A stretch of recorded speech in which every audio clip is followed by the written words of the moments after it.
Oh my goodness. I feel like I'm sweating, and that's because we just got home from our very first powwow of the year, and we went to the Hiawatha First Nation powwow, which is not too far away from where we live, and it was so much fun. My son and I went and saw my grandma there. She was head elder at the powwow over the weekend, and it was amazing to take my son and actually get him to watch her do her elder welcome. I tried to explain to him before the powwow began that Granny is not, she's not just a regular granny, she's an extra special granny, and her elder duties that she does at powwows are extremely highly respected and highly regarded, and that he's so special to have the kind of relationship that he does with her. Have such a presence and an honorable role at the powwow was really, really nice to be able to see. It was a very special and unique experience. So typically when I go to the powwows, I love to dance, and that's sort of my main focus is going myself and dancing myself. I'm a fancy shawl dancer and I love dancing so much, but this time the focus was a little different. I wanted to really allow Jackson to have a better experience, or try to encourage him to dance more. And that's just so special. It's hard not to get teary and get emotional watching your little one that was like, a miracle baby and a dream to become a mom, and then be able to see him love dancing at the powwow just as much as I do. Can't even describe the feeling. So I wanted him to participate in the two-step, but I felt like it might get a little confusing for a 3-year-old. The energy at the Hiawatha Pow Wow was really good. There was tons of craft vendors. I actually picked up some new earrings from Creations by Kick. I'll share what they look like at the little baggie here. My mom actually bought them for me. I was so lucky. There were so many beautiful craft and art vendors at the powwow. Not too many food vendors, so I didn't really get to have any of our traditional Indigenous cuisine or Indian tacos, which I always love to have, but there was only one vendor. I believe Adrian's Den was the only food vendor at the powwow, which was a little disappointing. But I think getting more food should always be a priority. If you're ever hosting a powwow, if you're ever organizing or on a powwow committee or anything at that capacity, and you can try to attract more food vendors, that's always that makes or breaks the event, I think. I've been going to powwows my entire life, and I feel like if people are hungry and they're not getting their Indian tacos, it changes the vibe. It changes the entire mood, and at least that's what I think.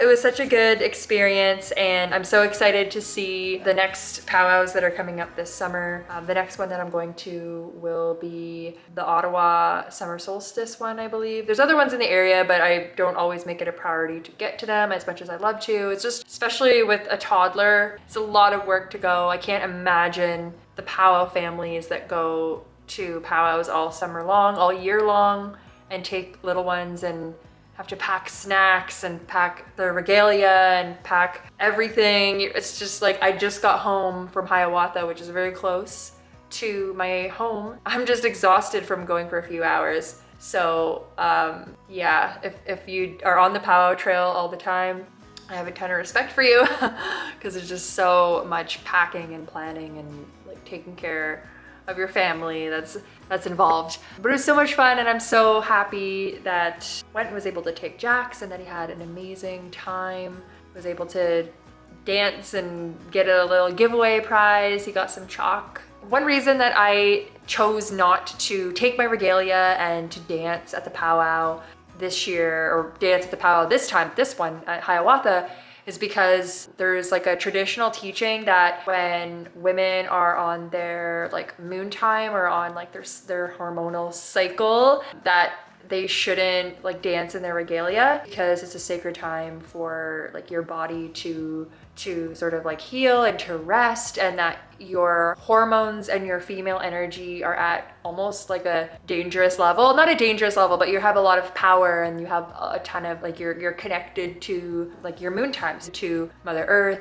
All of the universe, the spirits around you are flowing through you at a much stronger rate than other times of the month. So that's why sometimes we feel like we can feel that energy. We can feel the strong energy being on our moon time. So that is a teaching that my grandma passed down to me is that when you're on your moon time as a woman, and you shouldn't really engage in certain activities, and you shouldn't dance at the powwow, you should kind of just rest. So that's why I didn't have my regalia on at the powwow this weekend, which is a complete bummer because I love to dance. However, it's I did like do a little bit of dancing in just like my ribbon skirt because of my son being a toddler and not wanting him to get lost and run away. You know, safety first. I respect the teachings.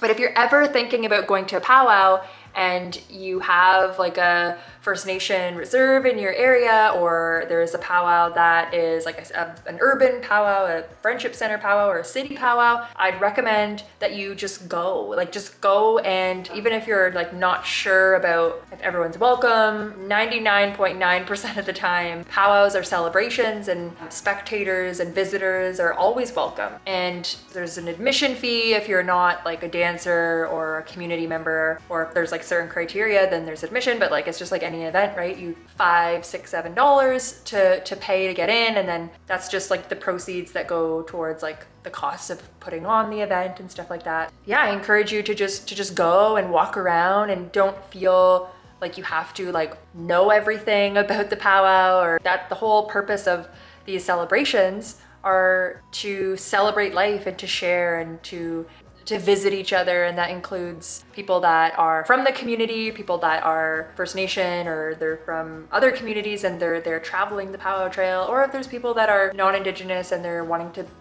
celebrate and learn and just be like a spectator, right? It's a big celebration, and there's lots of opportunity for participating, spectating, watching and learning, listening. In between many of the songs, there's always like mini like teachings that the master of ceremonies or the MC will share. So just being present at the powwow and taking your chair, finding a spot to sit where you're comfortable, or getting a spot on the bleachers and listening to what the MC has to say. Generally, master of ceremonies person who is the MC at a powwow is generally very knowledgeable and knows teachings and loves to talk and loves to share them, right? That's part of the job description. So, you know, use that for your benefit. And if you're trying to learn, if you're trying to participate in a powwow so that you can learn, it's great to just go, and it's almost like a extended entertainment / workshop to go and grab a seat, watch the beautiful dancing that takes place, and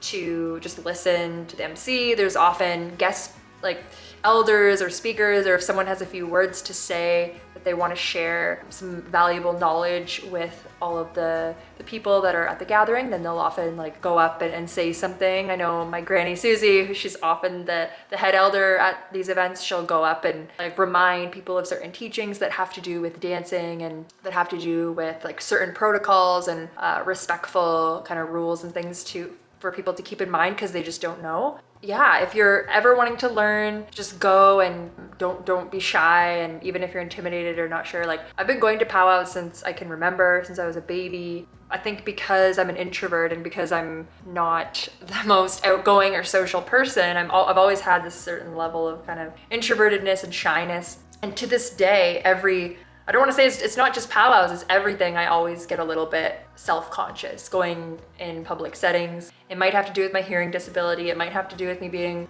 a human being.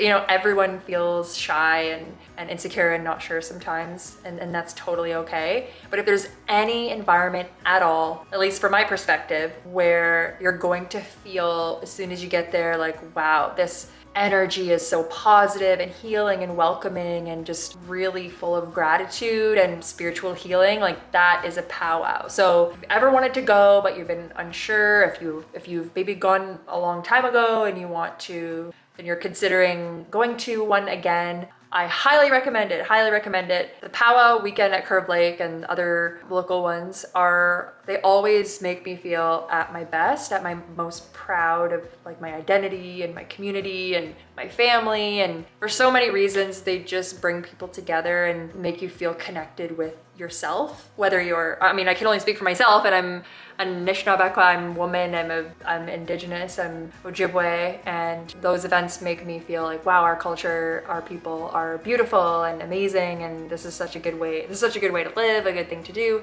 Makes me really happy and grateful and honored to be who I am. And I know because I've spoken to so many non-Indigenous people who are allies and love the culture, and they feel like not necessarily like they're Indigenous themselves, but they like has nothing to do with the identity part. It's just they feel that strong sense of positive energy and welcoming feelings when they go to POWs as well. So I think if you're ever like needing like a healing environment or like a really good atmosphere or a good environment to be around to feel happier, and you know, if you're feeling sad or not feeling great, like go to a powwow, be around the drum. As you can hear the sound of the drum, like your heart actually like connects with the sound and connects with like the sound of the drum. And I think that there's a really spiritual impact that everyone who's in the area and everyone who's like with each other in a powwow setting or listening to the sound of the drum